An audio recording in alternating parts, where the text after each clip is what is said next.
So one of the advantages I found working in small groups is that you're able to divide up a lot of the work, and if you are able to effectively and efficiently assign different tasks to people who have certain strengths.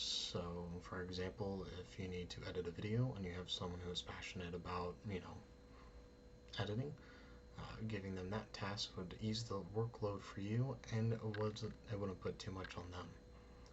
A disadvantage to working in small groups is if you are not a cohesive group and there's conflict or a disagreement of any other sorts, that can make it very difficult to accomplish even small tasks that you feel like you could complete individually.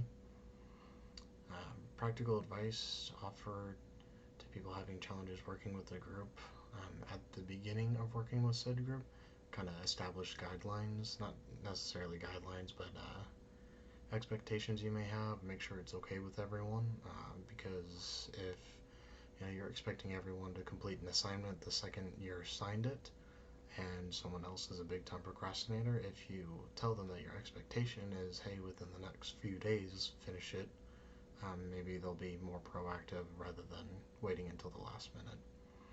I found that helped a lot with this group for a PSA project in this class. Setting those expectations right at the beginning prompted everyone else to set expectations as well. And so we're already almost done with our project, and we all feel pretty good about it too.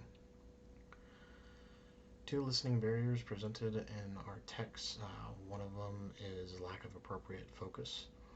What that looks like to me is being, I guess, kind of distracted mentally. Sometimes it can be a physical distraction as well. We'll talk about that in a second.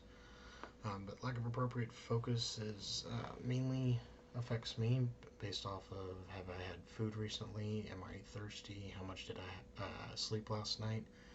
Other physical daily factors like that, and that can lead me to zone out, or I can not listen or misinterpret and misunderstand some things, and if I'm having a conversation with someone, I can miscommunicate as well. The other one would be mental and physical distractions, especially if I don't have a proper amount of appropriate focus. Mental and physical distractions can be, a big factor as well. This can range from, friends texting me, asking me to come out or play some video games and stuff like that, to it's been as little as my dog's barking at something they saw outside. That can distract me if I haven't had enough sleep or enough to eat. I try to find a semi-secluded area. I still need to be within earshot of the dogs in case, something is wrong.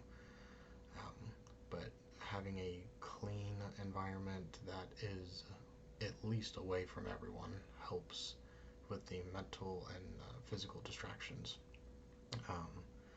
For lack of appropriate focus, really the only thing I can do is try to take care of myself. Some days that just doesn't happen. The listening assessment on page 88 of our textbook showed that I tend to say always and never a lot. And because those are practically ultimatums, it makes it difficult to change my listening habits. And if I am going to change my listening habits, I'm going to have to start small. I tend to analyze whatever the speaker is saying, and I will judge them if they're using proper grammar, or if I think there is a hidden meaning behind their words. I'll try and analyze and dissect that as well. A listening assignment kind of told me what I already knew, but gave me that kick in the rear that will help me, I hope, to actually make a change about it.